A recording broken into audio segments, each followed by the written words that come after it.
దేశవ్యాప్తంగా గణపతి నవరాత్రి వేడుకలు ఘనంగా జరుపుకుంటూ ఉంటాం. సర్వ విఘ్నాలను తొలగించే వినాయకుడు భక్తుల నుంచి పూజలు అందుకుంటూ ఉంటారు. ఈ పూజలో పూలు పళ్ళతో పాటు రకరకాల పత్రాలను సైతం వినియోగిస్తూ ఉంటాం. వినాయక చవితి పర్వదినం సందర్భంగా 21 రకాల పత్రాలతో గణపతిని పూజిస్తాం. ఇలా 21 పత్రాలతో పూజించడాన్ని ఏకవిశంతి పూజ అని అంటారు. వినాయకుడిని మతపరంగా పూజించిన శాస్త్రపరంగా దీని వెనుక అర్థం పరమార్థం దాగి ఉందని శాస్త్ర పండితులు పేర్కొంటున్నారు. మనిషికి ప్రకృతికి అవినాభావ సంబంధం ఉంది. అలాంటి పరిస్థితుల్లో ప్రకృతిలోని అమూల్యమైన ఔషధ సంపదకు సంబంధించిన జ్ఞానాన్ని తర్వాతి తరాలకు అందించడమే లక్ష్యంగా ఈ ఏకవిశంతి పూజను గణపతిని ఆరాధించే క్రమంలో చేస్తారని చెబుతూ ఉంటారు. గణపతి పూజకు ఈ పత్రాలను ఎందుకు సమర్పిస్తారో, ఏ ఏ పత్రాలను సమర్పిస్తారో, అలాగే ఈ పత్రాల యొక్క గొప్పదనం గురించి అయితే ఇప్పుడైతే తెలుసుకుందాం. వినాయకుడిని పూజించేందుకు ఏమీ లేకపోయినా గరిక ఉంటే చాలని ఓ నమ్మకం. ఆయనకు గరిక అంటే ప్రీతి కలగడానికి ఒక కథ ఉంది. పూర్వం యమధర్మరాజుకి అనలాసురుడనే ఒక కుమారుడు పుట్టాడు. అగ్నితత్వమున్న ఆ రాక్షసుడు తనకి ఎదురుగా వచ్చిన ప్రతిదానిని బూడిద చేయసాగాడు. అతని బాధ భరించలేక ముల్లోకాల్లోని జీవులన్నీ కూడా అటు ఇటు పరిగెత్తసాగాయి. కానీ వినాయకుడు మాత్రం ఆ రాక్షసుని అంత చూసేందుకు సిద్ధపడ్డాడు.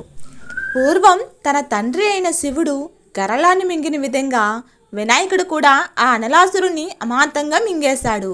అంతవరకు బాగానే ఉంది. కానీ అనలాసురునిది అగ్నితత్వం కదా, అందుకని అతను వినాయకునిలోని విపరీతమైన తాపాన్ని కలిగించాడట. గణేశుని తాపం తీర్చేందుకు అమృతంతో స్నానం చేయించినా లాభం లేకపోయింది. సాక్షాత్తు ఆ చంద్రుడే వినాయకుని చల్లదనాన్ని కలిగించేందుకు అతని శిరస్సు మీద నిలిచాడు. అయినా కూడా ఎలాంటి ఉపశమనమూ లభించలేదు. చివరికి తనని గరికతో కప్పివేయమని ఆ ఏకదంతుడే వారికి సూచించాడు. అలా దేవతలంతా కూడా తలా 21 గరికలను తెచ్చి వినాయకుని శరీరాన్ని కప్పాక ఆ గరికలో ఉండే ఔషధ గుణాల వల్ల ఆయనలోని తాపం తగ్గిందట. అప్పటి నుంచి కూడా గరిక అంటే వినాయకునికి చాలా ఇష్టం ఏర్పడిందని చెబుతూ ఉంటారు. ఇప్పుడు ఆ 21 పత్రాల పేర్లు అలాగే ఆ పత్రాల యొక్క ప్రాముఖ్యత గురించి అయితే తెలుసుకుందాం. అందులో మొదటిది అగస్త్య పత్రం. అగస్త్య పత్రాలు కంటి సంబంధిత సమస్యలకు ప్రభావవంతంగా పనిచేస్తాయని పురాతన గ్రంథాలు పేర్కొంటున్నాయి. రెండవది అర్జున పత్రం. అర్జున పత్రాలను తినటం వల్ల దంతపు ఎముకలను దృఢపరుస్తుందని ఆయుర్వేద శాస్త్రం తెలియజేస్తుంది. మూడవది అపమార్గ పత్రం. ఈ పత్రాలను ప్రసూతి గైనకాలజీ చికిత్సలో ఉపయోగిస్తూ ఉంటారు. నాలుగవది కరవీర పత్రం. ఈ పత్రాలను చర్మ వ్యాధులతో పాటు హృదయ సంబంధిత చికిత్సలో వినియోగిస్తారని ఆయుర్వేద శాస్త్రం చెబుతుంది. ఐదవది కేతకీ పత్రం. ఈ పత్రాలను నెయ్యి కలిపిన కేవడా పూల రసం తీసుకుంటే మూత్ర సమస్యలను దూరం చేస్తుంది. ఆరవది జాజిపత్రం. ఈ జాజిపత్ర ఆకులను మెత్తగా రుబ్బి గాయాలపై రాస్తే వెంటనే మానిపోతాయి. అలాగే ఈ పత్రాలను అల్సర్ను సైతం నయం చేసేందుకు వినియోగిస్తూ ఉంటారు. ఏడవది దాదిమీ పత్రం. ఈ దాదిమీ పత్రాలు పేగ సంబంధిత వ్యాధులను నివారించేందుకు దివ్య ఔషధంగా పనిచేస్తుంది. ఎనిమిదవది బృహతీ పత్రం. ఈ బృహతీ పత్రం యొక్క పండ్లను గింజలను తీసుకోవటం వల్ల దంతక్షయాన్నే కాదు పంటి నొప్పిని సైతం తగ్గిస్తుంది. తొమ్మిదవది తులసి పత్రం. ఈ పత్రాలను జలుబు దగ్గుతో పాటు జ్వరాన్ని తగ్గించేందుకు ఉపయోగిస్తూ ఉంటారు. అత్యంత ఔషధ గుణాలున్న పత్రాల్లో ఇది ఒకటి. 11వ పత్రం దేవదారు పత్రం. ఈ పత్రం ఉబ్బసం మధుమేహాన్ని నియంత్రించడంలో ప్రభావవంతంగా పనిచేస్తుందని చెబుతూ ఉంటారు. 12వది ధాతురా పత్రం. ఇది శ్వాసకోశ వ్యాధులను నివారించడంలో ఈ పత్రం సమర్థవంతమైన ఔషధంగా పనిచేస్తుంది. 13వది అశ్వథ పత్రం.